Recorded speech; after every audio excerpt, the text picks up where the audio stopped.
Hey guys, this is Grandmaster Jerry Sassy sponsoring to another episode of MMA Power Talk, spoke to our illustrated at the Dojine, sponsored by UMIND, Unified Martial Arts Network. So today we're taking it all the way across the river, the ocean, the water, to the UK, but reality all around the world, all the way from Florida to the UK to California. Man, this guy travels quite a bit. When I first met him, it was pretty interesting.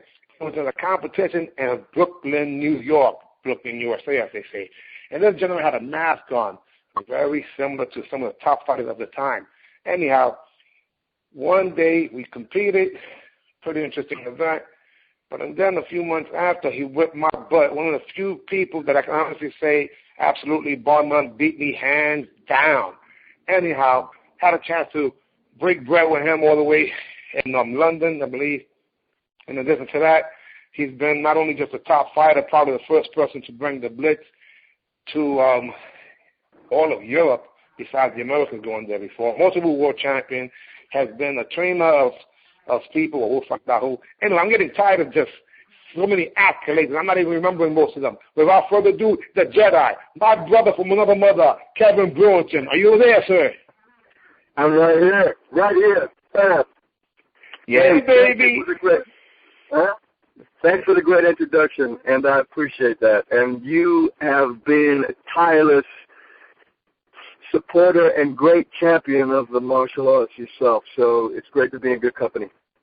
Oh, I appreciate it. But for whatever it's worth, it's not about me. This is about you and for all of us. That means you, us. So we're going to go way back to the beginning. What was your inspiration, your desperation, or your motivation to start in the martial arts? What year was it approximately, and what style was it, and where at? I'm going to put myself on mute, so you got the mic, sir. Okay, so, I think I was about 12 years old, and there was a few things happening in my life then, one of which was Bruce Lee was out there, and then I'd seen the Bruce Lee movie, and I really got inspired by that. So that was had a huge impact on me. And then I was also, it was at a time in my life when I got some news about I was looking for my father. I didn't know who my father was at the time, and I was kind of searching for him. So I was this little guy who was trying to find his identity. And I was, looking at ways to, find my father at the time. And I probably had a lot of anger. And, finding my way into martial arts was a great vehicle for me. I didn't know it at the time. So I think that was happening with me subconsciously because it was allowing me to express myself and allowing me to kind of, find a place for myself in the world where I felt comfortable. And, and martial arts was terrific. Also, I had I used to box. I used to do boxing and kung fu and what have you, all of the styles at the same time. So it was a really great opportunity for me to kind of really gather all this information and learn from these great fighters and just be this kid growing up in the fight world and absorbing all of that. And so that would be kind of the impact on me. So I think for me, my energy was about trying to prove myself at an early age. And I think probably, as I mentioned about my father, probably in the back of my head, I was thinking, if I can prove myself, or if I can be a champion, or if I can get to some level, that maybe, he'd be proud of me, or he'd find me, or what have you. So these are the kind of things that I think some of the driving forces that were in my life at the time. So I think it helped me in a great way as a fighter because it fueled me. It was a healthy way too. So it allowed me to burn off a lot of any of the negative energy that was around that and fuel me as a fighter to do great things. Well, you know what? That's really interesting because all of us have a very similar story. Quite a few, 99% of the people on these power talks have been motivated by a guy who transcended to a whole other level years ago, man, the little dragon himself, Don Juan. Bruce Lee. Now, what was the style? I believe you were doing loud guard or something like that. Come on, let's get some specifics here. Was it what year did you actually step into that school? And did the guy with the big head there, that I love, did he beat you up or something? Yeah. Come on, talk to me. Okay. I started loud guard. I started with, I had two guys that I first started with. One was Robert Tim and Steve Babs. And they were like, the guys I was looking up to and training with, teaching me. And, I saw, as you said, everyone who wasn't inspired by Bruce Lee. So I had that going down.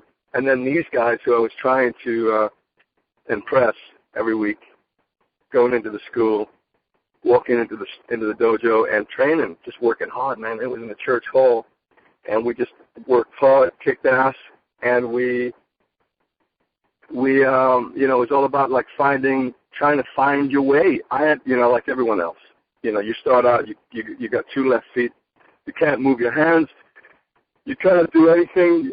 It seems tough. It seems like you're not getting anywhere, and then it just comes together finally over a lot of years, as you know yourself.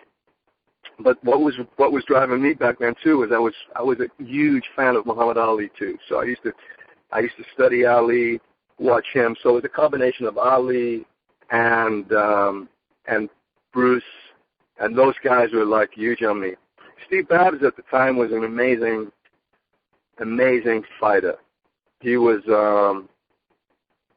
Let me break it down the other way. Let me start with walking into the dojo and seeing Robert Tin, who's this Asian martial artist, and after seeing Bruce Lee and then seeing seeing Robert Tin, I'm like, okay, this guy is like, he's just like Bruce, and he's got all the moves, and he looks slick, and he's got the black sash, and he's got all he's got all of his attire on, and you're like, I want to be like that. I want to be like Bruce Lee. I want to be like this guy Robert Tin. So that was the very first. That was a starting block for me. And then Steve Babs came in, and he kind of came into the school and started teaching it. And what he brought, he was an amazing, absolutely amazing fighter. And he had this style that was, he brought his own style to it. It was very rhythmic and very, what can I say? It had a lot. You must have some flavor and some swag. That's called flavorful with style, baby. That's right, man. And that's exactly what it was. And so he was thrown down, and we had, from the fighting perspective, working the traditional side, and then working the fighting aspect, because he knew the fight game, being a fighter. So you got the training from the fighter's perspective and the traditional perspective. So he had this flair and he had this style that he infused within the teaching, and that was great. I just remember every week I'd go home and I'd be like, okay, I'm gonna train. So every day I would work hard for about an hour, 2 hours, just go in my room and practice and come back the next week and try to impress him. And then sometimes that wouldn't work.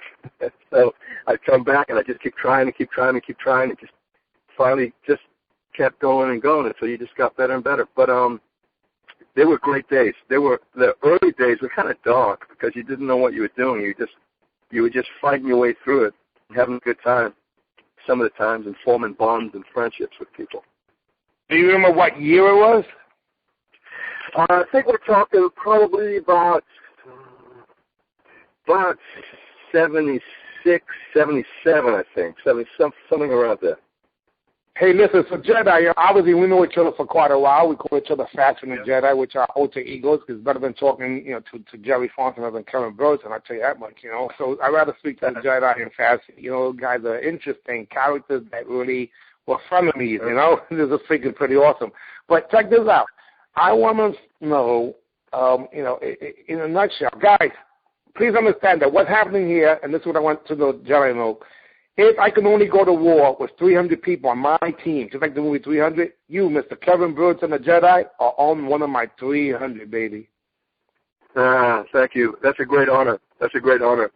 You know, I remember, fighting in Brooklyn, fighting in New York a lot, and I do remember the first time that I saw you. I just remember you coming out. I don't know if you were coming out from the warm-up area. You had your crew around you, and you were coming out into the to fight.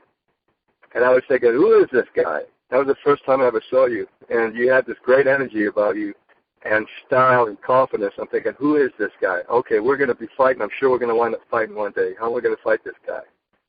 Because you were like, legs were everywhere. Style was great. I'm like, wow, this guy's pretty sweet. I like his style. Hey, I appreciate it, but let's just get some chronological scheduling here, because for whatever's done, guys, those of you listening, he hasn't said it, but understand this. This is the first conversation we've had on the Power Talk for anybody in a few different things. First, it's the first person in California who's relocated to California, has been for well over a decade and a half.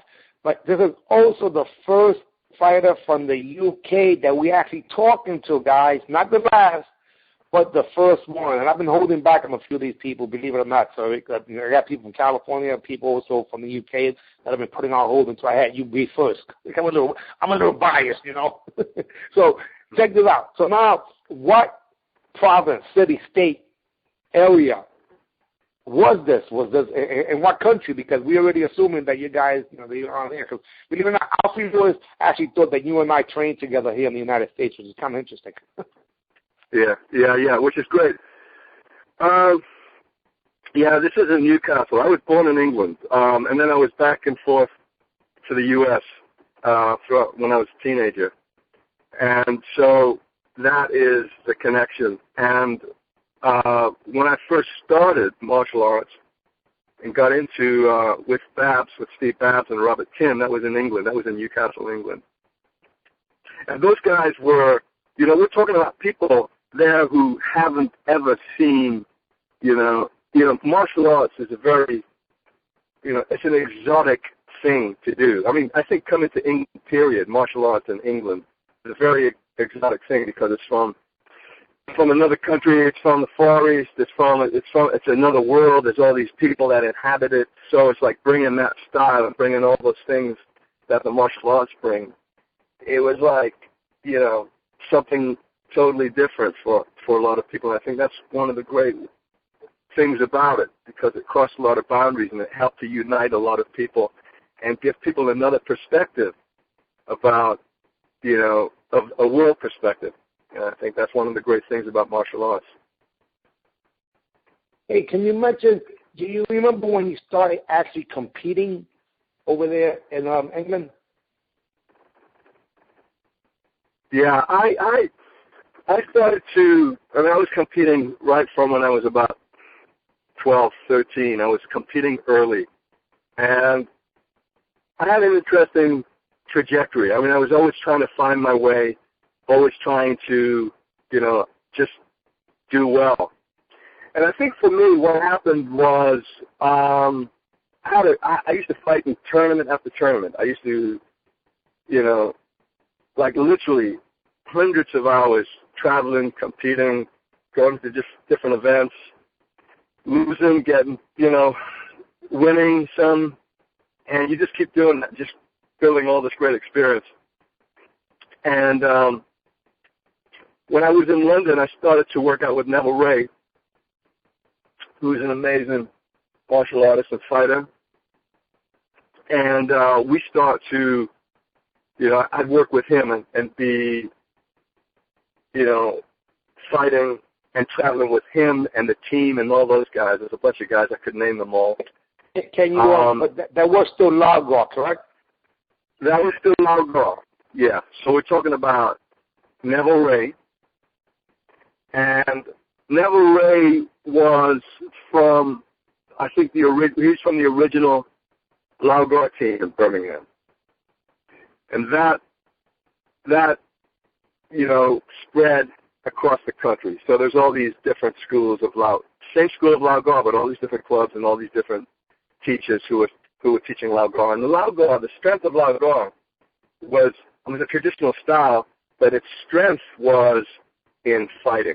That's where the fighters were really strong. an amazing team of fighters. Because, you know, they were bred. We were bred in a certain way to approach fighting at this level and push each other. And I think that was really a great experience to be amongst those guys. So when I was out fighting and traveling and moving around, I was starting to shape myself.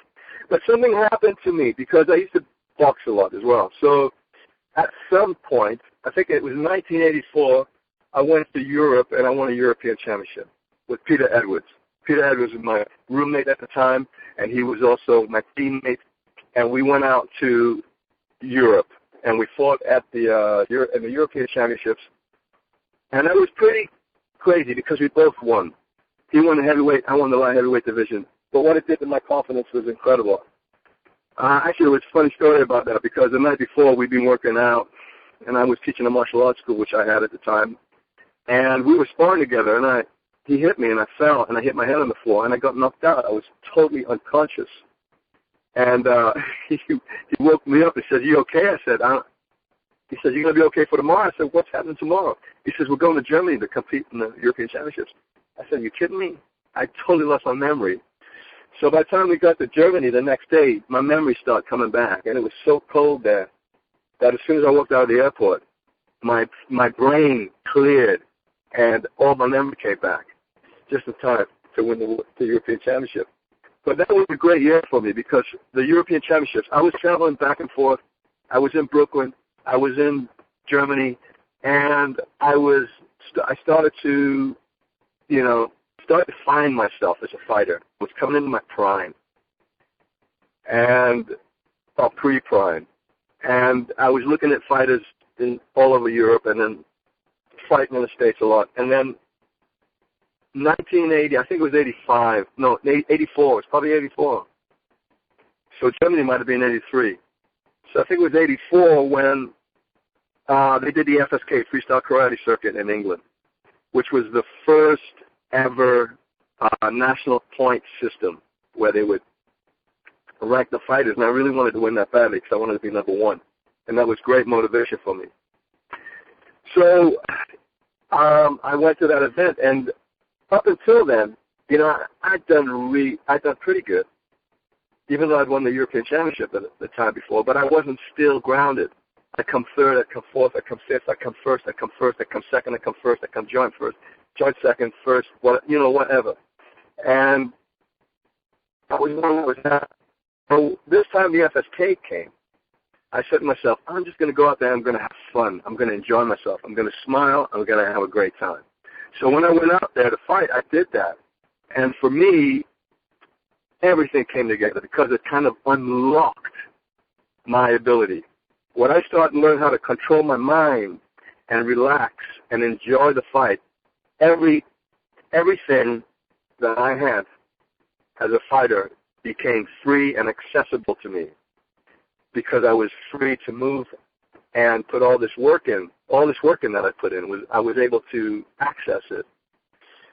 And fortunately, it was happened to be on the first event of the FSK, so every great fighter in the country was there.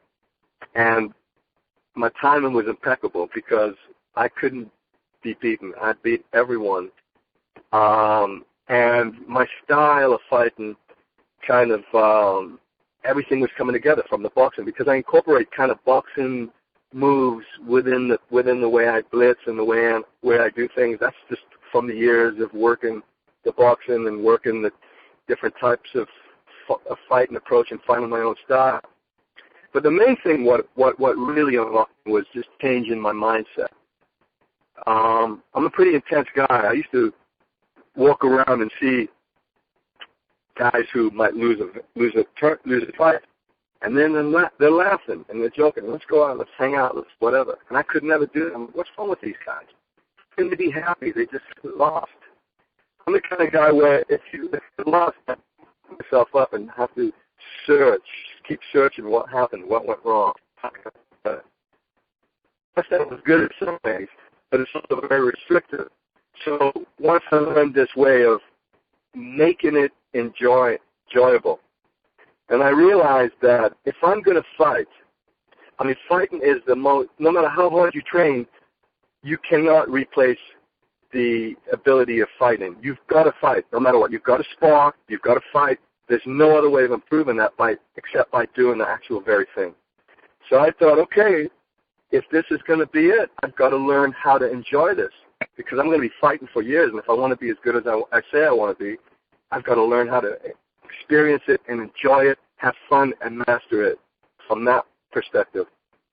So I changed my brain. I rewired my head somehow, and I found my way into it. It's like, everyone's got their own ways, but you have to unlock what works for you.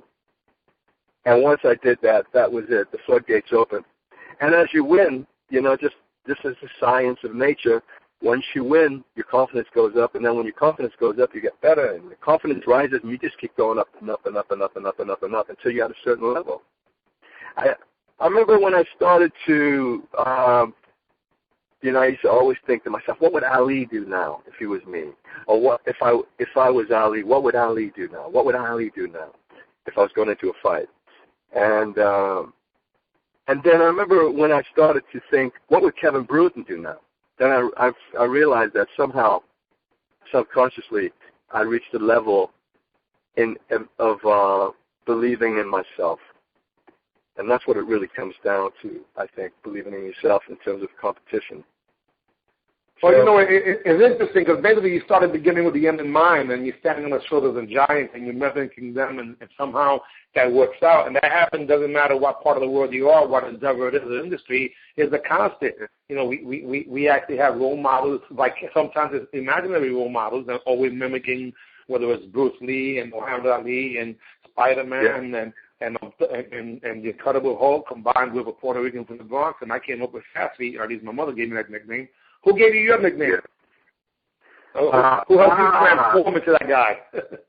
You know what? It's weird. I was in my kitchen. I was in London. I was with Peter Edwards, Dennis Wilson, Steve Brooks.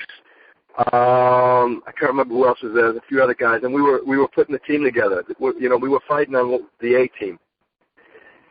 So we said we should all have nicknames. So we all give each other nicknames. I don't know where it came from, but I gave myself the name Jedi. Which is kind of worked for me then. Still does. I think it's all about, I'm always about the mind. So if you've got the mind incorporated, I think that's what the Jedi is doing. It's all mental. So no doubt about it. Yeah, let me just get a little more specific here, because it's interesting. That means that when we met, I believe it was about 83-84, when you came to Brooklyn, and props to Barry Sweeney, who literally is one of those unsung heroes who not only promoted from both sides of the ocean, but he actually competed too. So much props to Barry Sweeney there. Yeah, big props to Barry, who was promoting. Yeah. Actually, he's in California now, believe it or not. He just got there. So that's right. California. That's right. Yeah, he's in Cali. Yeah. I go all over the world. But yeah. I want to talk about Waco, man. I want to talk about Waco. I want to talk about specific events, man, because you started, the way I saw it was I fought this guy in Brooklyn, and then all of a sudden he's traveling all over the freaking world, and I realized he was from over there, and then you started winning world titles and having tens of thousands of people following you, man. So the Waco World Championships, talk about that for a second. How did that come about? The Waco World Championships. Well, it was like a dream because, we're all fighting, we're all training to get to your dream. That's like going to the place that we're, So, once you're selected for the team, I was having a great 2 years before as a fighter. I was really rising in my trajectory, and it was all coming together. So I was selected for the British team to compete against, to represent England, Great Britain. And I remember going out to Budapest and Hungary in 1985 was the first world championship I won.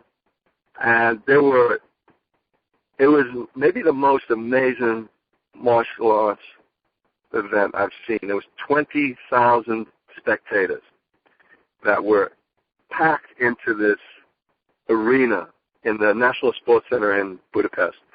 And it was spectacular. They had marching bands close like a TV. It was truly spectacular. Some of the great fighters. Neville was there, Neville Ray, Clive Parkinson, Humphrey Brooms was there. He was fighting. Ronnie Green, I believe, was with us on that event. And Howard Brown. And, the British team were winning gold medals everywhere. It was a terrific event. And now that event was something I'll always remember, because for me, I always remember working my way through the preliminaries. And I had an amazing 2 years up until then. But to me, nothing would matter except this World Championship. So I had to win this World Championship. But again, we go back to the mind, because you definitely have to keep yourself in this relaxed state. Even though you're so eager to win, you've got to be in a relaxed emotional content, not anger. Emotional content. That's right. So I just kept telling myself all the way through, be cool, stay calm, one fight at a time, one fight at a time. So I worked my way through, and then by the time we got to the finals, when it was me against the German, I was on so much great form. It was terrific, and I think it was about 13-3, I think I won. And I just couldn't do anything wrong. And I remember that championship, because every time I'd fight, I'd score a point and I'd shout, thank you. And then 20,000 people would shout back, thank you, right at me. They would echo back, wow. 20,000. Yeah. So after about a minute, it was amazing. It was incredible. It was like, this is what everything I'd worked for. And then it was coming back to me in the voice of 20,000 people. And after about a minute, when I started beating this guy, and something happened. He looked at me, and you get that connection with and he gave up. He gave up. And at that point, he was assisting me he knew he couldn't beat me. So I could see something happen to him. Now, this is a real champion. This is what I think a champion is. He started to enjoy it. And he realized, this is how I read it, that he was in the World Championship final with this guy he can't beat, but he's going to have a party. He's going to enjoy it. So he started to, when I'd score points, and he'd accept them. And then again, there's 20,000 people. Thank you is insane. And then at the end of the fight, he picked me up and put me on his shoulders. And when I arrived back in London 2 days later, off the plane with my gold medal, and I pick up a newspaper, and there's a photograph of him on the sports page, of him with me on his shoulders. And I remember the heading. It says, Thomas Herter carries his loss on his shoulders. Kevin Brewerton, you light heavyweight world champion. Wow. And I thought to myself, oh my God, that was insane. I thought that is, because that means we can never lose. Mm-hmm. That's for me. The champ is here. The champ is here. The champ is here. The champ is here. That's right. The champ is here. So that was my experience. That was my first world championship, and it was just going off. And for me, a big part in the U.S. and in the U.K., I'd always be trying to, one of my motivations was always to push the sport through what I was doing as a fighter, push it to as much media as possible, mainstream media, professionalism. Mainstream media. Yeah, so that was always that's always what I did. I always kept pushing for that. I always kept trying to push that through. And so I do things like fight 100 black belts for charity. I do things like, fight. That's why I fought on both sides of the Atlantic a lot, because no one else is really doing that the way I did. And then, so I was always looking. I'll fight in heavier weights.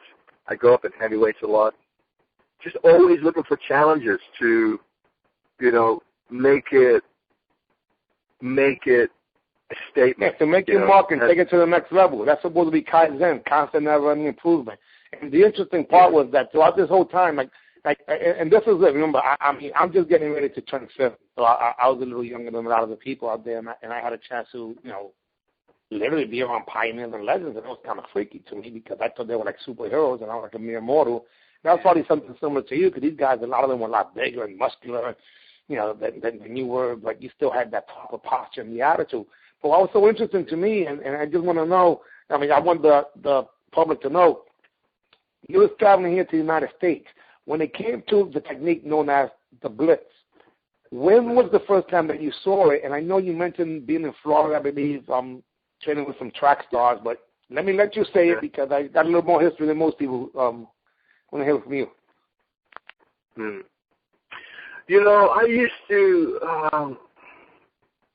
I saw the Blitz in different ways, and I can't remember now. It's kind of like, it all kind of blends into one. But I used to, I'd see Nasty. I really like Nasty, what he was doing.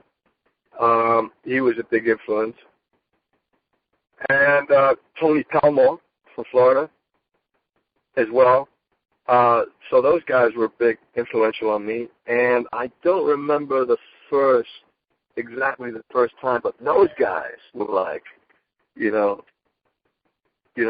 Tony Palmore from Miami. He would, I like to watch him and see what he had to do. And he was good with me. So I got I think I got a lot from those guys.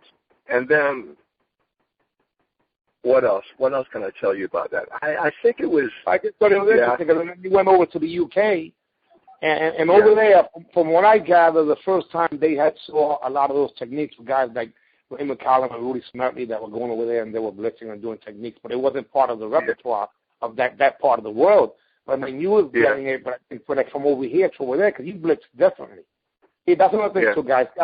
Whether it's the slide up, back knuckle, vertical punch as created by the Chuck Norris operation, or the California Blitz that's named by Matthew Anderson, there are a bunch of versions of them.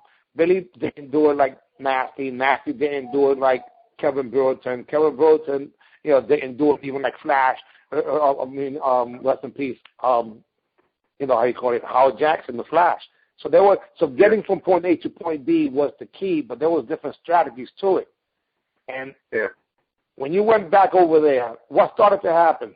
Because when I saw you was blitzing also, but not as much as when you were 85, 86. All of a sudden, I was like, what the heck? This guy was the most relentless. You did one thing like nobody else did. You would blitz from one side, and if you miss, you would just shift position and blitz from the other side. So there were two different blitzes coming nonstop. I'm saying, wait a second. Nobody was doing that. And to this very day, they still don't, unless I teach them. Oh, man. I started to look at other aspects of how to improve my blitz, And I already talked about bobbing and weaving, because I like to bob and weave and come underneath and work my way through and work upward. That's a lot of boxing, influence. But I used to look at track athletes, and I used to watch how they go off the starting blocks. And when I watched that, and I used to try to relate to how they were moving, then I would incorporate that, and I try to incorporate that and have that image in my mind when I was blitzing. And it's all about visuals for me. I'm a visual person. I'm a visual fighter. So looking at space and visualizing and moving, visualization, moving forward. So it was all about that. And that was what was propelling me. And naturally, genetically, I'm a fast human being. I am gifted with that. So, but if I thought to myself, if I can improve on my speed, on my natural speed, and then add technique to it, and then come from different angles, then that's going to benefit me. And that's what I think that's what I was doing most of all. I was always looking to be as innovative as possible. Obviously there's all these styles before us, and we're standing on their shoulders because we're taking, it's a single art. I paint a lot now, so it's like every art style before, every art style that's happening now is a reaction of what happened before. There's nothing that doesn't happen before that hasn't influenced what's happening now. So that's the same in fighting. We're all influenced from the generations before us. So I'm like, okay, I'm always about what am I taking from that, from the history of our art, that I can claim and own as mine, respectfully, and then how can I change? What can I change? Not just for the sake of trying to change something, but change it to move it forward and to improve it. So that was my mindset, to innovate and not duplicate. Duplicate and then innovate, and kind of somehow find a mixture of what's right and what works. Because at the end of the day, if it doesn't work, it doesn't count. Everything is about what works, what's efficient, what's unnecessary. Unnecessary stuff goes out the window. You just want things that are going to be effective, efficient, productive, get your results. You're either going to win or you're going to lose. So what's going to make you win? That's it, really, I think. And I think that was what, again, goes back to the mindset. And I think that's what the blitzing, the blitzing is a great metaphor for how the mind's thinking. Because it's the physical adaptation of your thoughts. So wait a minute. It sounds like you're trying to get the warrior within out or something like that. Yeah, you know me too well, Gary. Let's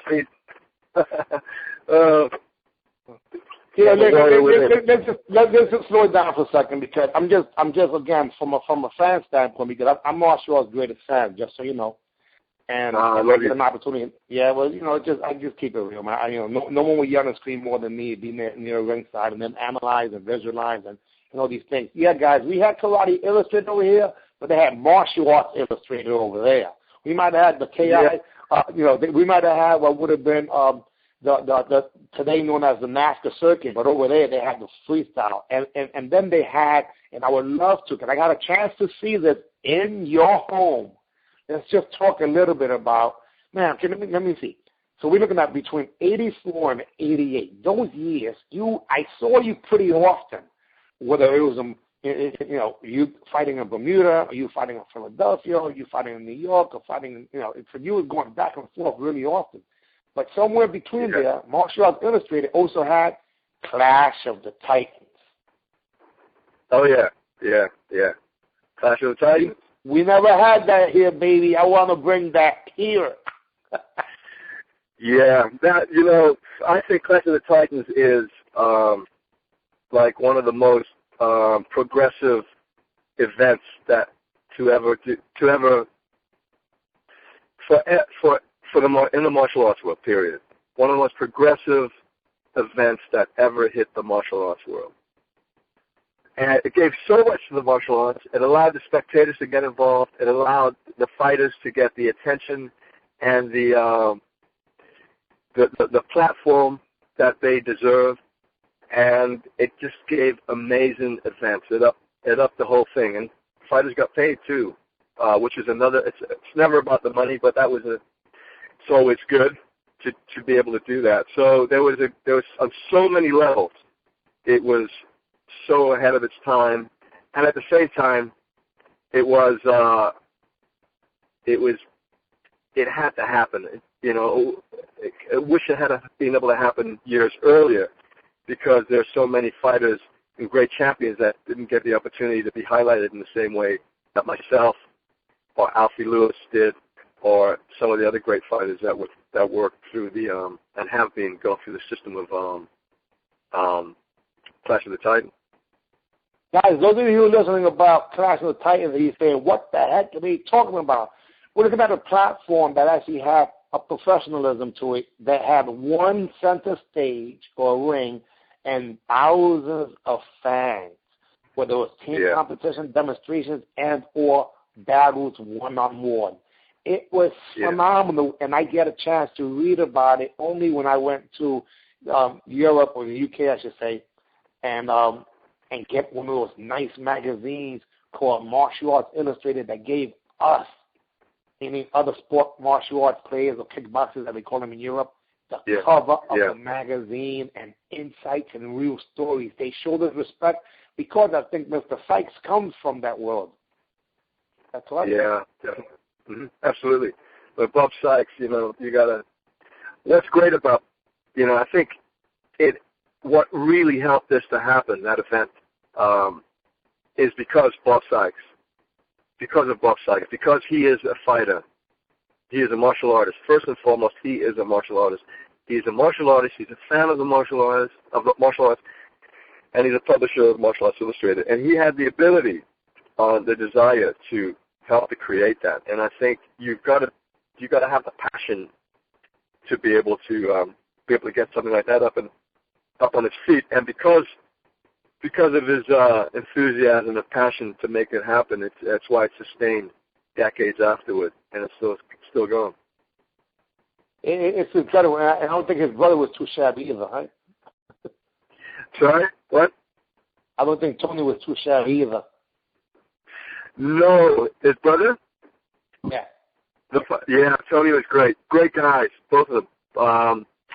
Tony's not too shabby, and he's got the size, too. Big guy, moved well, moved great. So I love those guys because, man, the passion. And thank you for reminding me to mention Tony there, because he's great guy and so passionate about it. But those guys out there, I mean, that's what I love about the martial arts, because it's the, everyone, the enthusiasm of the fighters, and the enthusiasm of the community coming together, fighting each other, but the sportsmanship and the grit, the determination, the passion, all of those things, and so that we share, like you and I, Jerry, the bond that we share over the years of fighting and going through all the the hurdles that we go through as competitors together in different ways, and then it's real family, man, real international family. I mean, somebody mentioned it the other day, Abdul Takabet. He says that we're a nation, and it's true. We are a nation of martial artists worldwide. But the thing about it is that. And again, I appreciate your time. I know how extremely busy you are. So is Percy Rodriguez, who I just interviewed earlier today, and John Natividad that I did a few days ago, and John Longstreet and Ray McCallum, and that's just a few people in recent weeks, And right. Another ones that are counting that are lined up, like the Mike White that used to compete with me and us back in the day, also in Time of the Last Dragon, and on and on and on. Yes. The reason I'm doing this is because I was at the Battle of Atlanta, and I had two people interviewed me, two groups. But they walked past about 15 people, like the Jerry Rooms and the Keith Vitalis, and they never even spoke to. And I was like heartbroken. I'm like, are you kidding me? I am their fans. I stand on their shoulders of those giants, and you guys don't even know who it is.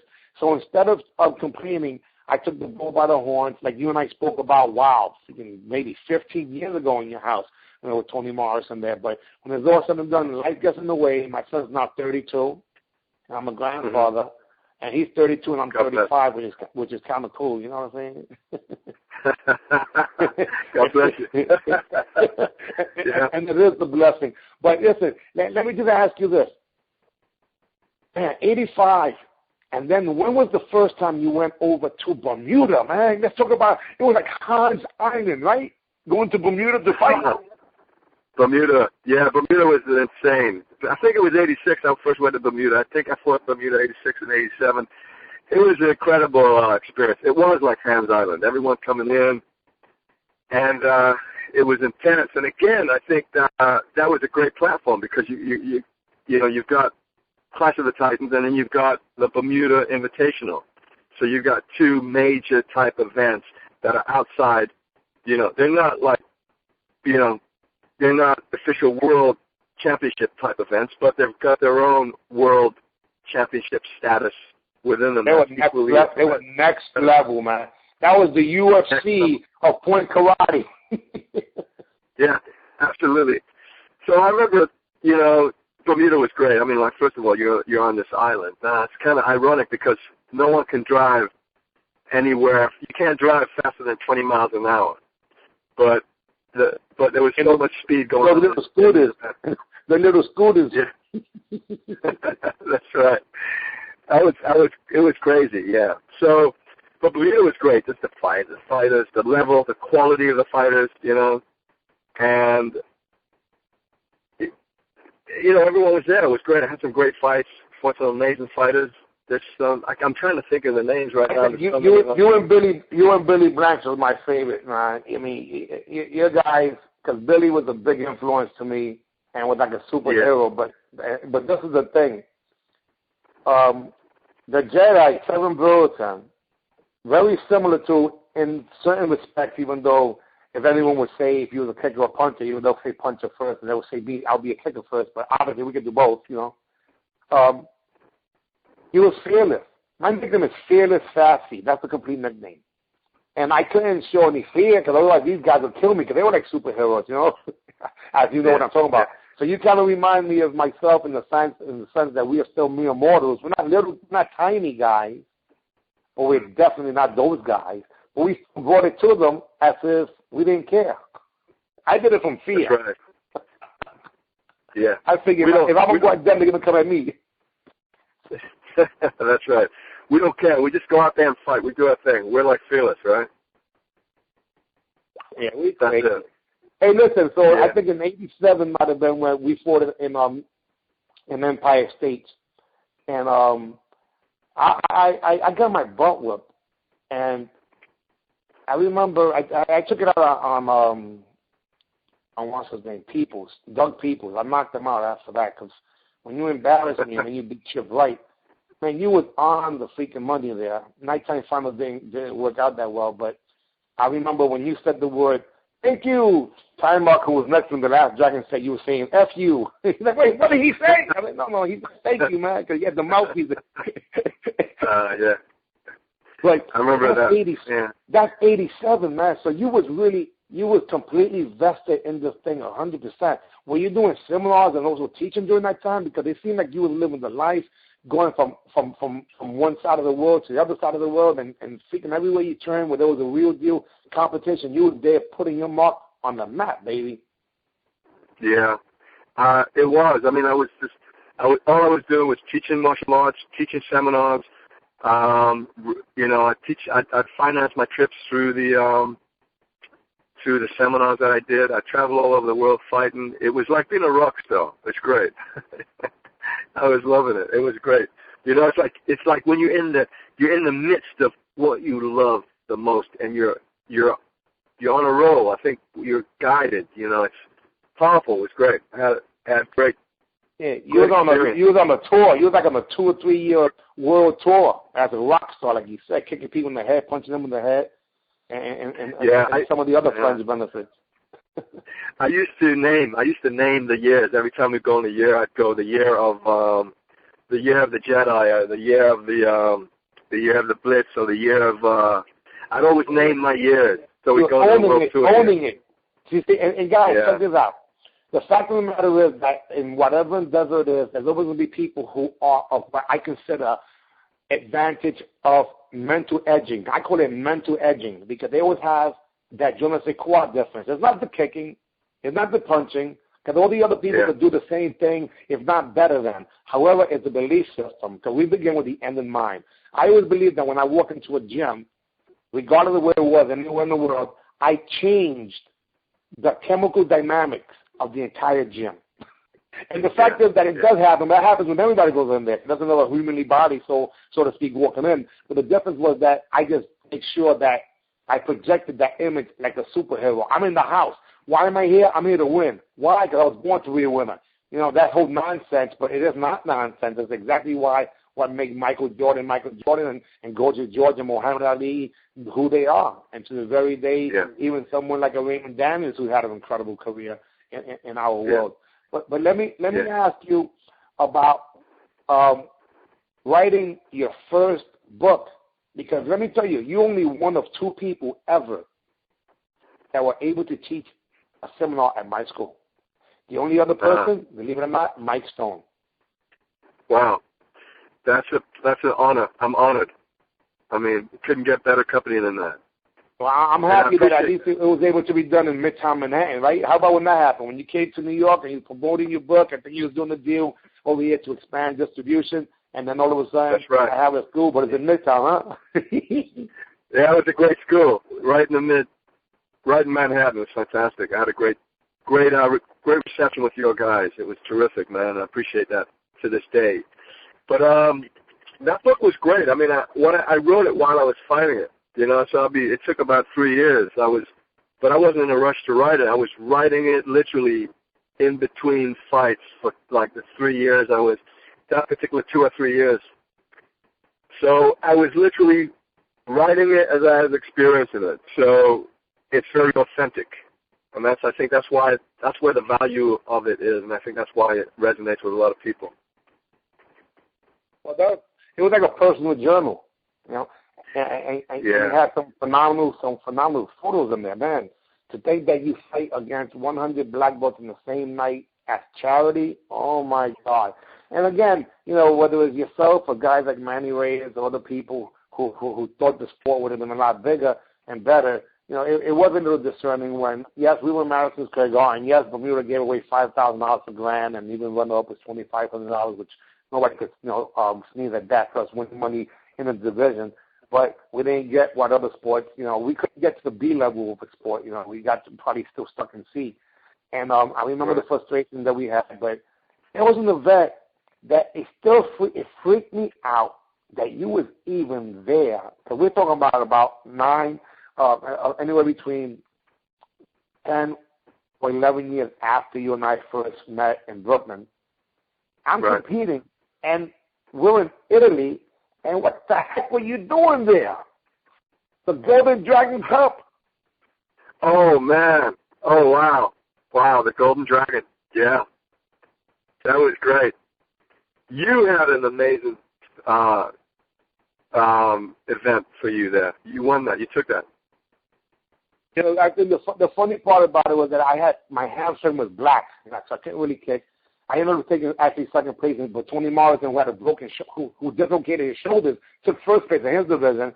And remember, I had the crowd going with the 1, 2, 3. Yeah.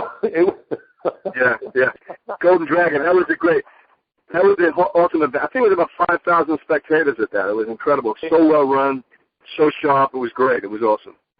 Mm-hmm. Really. Remember the funny part was that, again, what the heck were you doing there? You wasn't there to compete. No, it was just there to hang out. But to hang out coming from England, that's a little trick. Yeah. You know, I figured I just wanted to chill out and just to hang out and have a vacation for a few days and just see some of my friends who were fighting. So I did. But I remember when I started mine, I looked at you. I want you. When we did the whole thing back and forth in the car, I was like, oh my God. Yeah. Good memories. Really great memories. We had great careers, didn't we? You know, we worked hard, but we had great careers. And man, go ahead. I'm fighting next week. You are? Great. I am fighting next week in Miami, and hopefully I'll get a chance to see Tony Palmer, and I'm doing a seminar on November 13th in Miami also. The event, the 7th, the Pan American Manny Reyes Senior, and there'll be a whole bunch of people there from Central South America, because my plan is now going to come together finally the way I want it to. All those things that throughout the years we spoke about and things that throughout the years have come together, I have now, I have a 100% clear vision and plan to expand and to expand this across the land and buy some sand or some land with some sand. In other words, we're going to kick some butt. There's enough people who know what the heck we're talking about. They're still alive. They're all in the same mindset. They don't like what happened to the sport that we love that disappeared, and they still have it in their heart. So my plan now, including relaunching my clothing line, which will be here this Christmas, and a whole bunch of other stuff. So it's starting to gel together. It only took 20-something years, but I can tell you that at age soon to be 50, January, I finally have it, and I'm not alone. I got a whole bunch of people that are on board already, and it's a little beyond what most people can fathom, because I know it's possible that a crazy Puerto Rican from the Bronx, myself, with no GED, can still be traveling all over the world and having people with PhDs work for me, you know, and have a school in Midtown Manhattan right across David Letterman, which most people would never dare, but I did it, and I was in my 20s. So I think now I'm soon to be 50, because from what I remember in my studies, 50 and up is where the money comes, because now we actually know what to do. You still have the energy to be able to do it. Right. That's right, exactly. So this is part of it. Hey, I want to be cognizant of our time over here, so what I want to do is this. Can you give us any shout-outs right now? And well, two things. is it possible in the future for us to visit you again to tap into your brain? Because I don't think we've done any justice to this so far. Yeah, I'd love that. Anytime. You're always welcome to have access to my brain. That'll be wonderful. And I think I'll be able to do a little better in the future because I'll go visit you in California. We could do this as a video one, which would be even better. That'd be great. Okay, I'm so down now, with that. Yeah.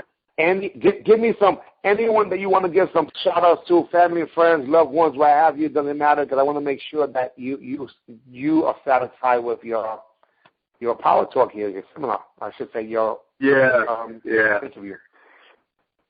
So many people have mentioned, but let me just say, shout out to Alfie, my friend Alfie Lewis. Congratulations with WMO and what's happening with that, and just having the first World Championship event. Wishing you the best on that in the future. Anything I can do, you got my support. Shout out to our brother Kevin Thompson. I love you dearly, and my love and heart is with you.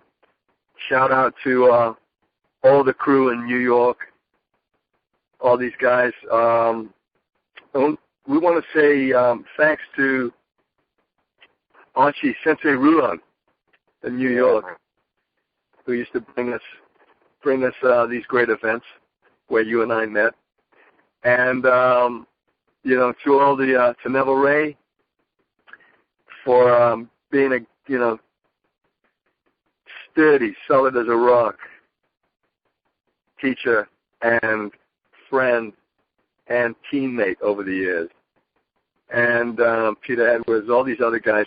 I'm not even going to go anymore. I could list. Now, that's on and on and on. But I'm not going to let you forget one person that I know you would really be upset if you would forget. To Tommy May. Go for it. Tommy May, man. So I know you wouldn't be happy if you forgot that guy. Tommy May, yeah, exactly. Tommy, I'm with you, Tommy. He's been going through a lot of challenges recently, so I'm with you. I'm with you on that. Thank you for reminding me that. That's important. All right, man. You know how we are. Hey, guys, listen, you had an opportunity to listen to just a little bit of a genius who actually has tapped into just a little bit of his potential. And I'm not going to say anything much more, but you have seen him in the Fifth Element when I cheered when you was there as that, flying that airplane or whatever it was. I cheer you when I seen you. Yes, guys, I'm sorry to say I have seen some of those Beverly Housewives, and I did see you there. So we can talk about that in a few. I know you complete. Yes, absolutely. Yeah. I appreciate it. Thanks for reminding. I'm just keeping it honest, man. Hey, listen, this is the only last thing I want you to do if it's possible. In some crazy Puerto Ricans goodbye, when I say AB, man, Mr. Kevin Brewerton, the Jedi, you say see ya. AB, see ya. We out of here. God bless, best wishes, drive safe, and man, this is officially over. We out of here. Oh my Later, God. my brother. Hey, man, thanks for that. I really appreciate it. This was phenomenal. Within the next day at the max, you'll be able to go to dojine.com/Brewerton, and this will be there, in addition to other things that I'll grab from the internet. So whatever links and things that you want, I'll put that on there too, but this will be active on the website that will be, and an app, by the way. Within 24 hours, Beautiful. It'll be up and running, and I'll text it to you. All right, sir? All right, brother. God bless. Thank you. My pleasure. All right.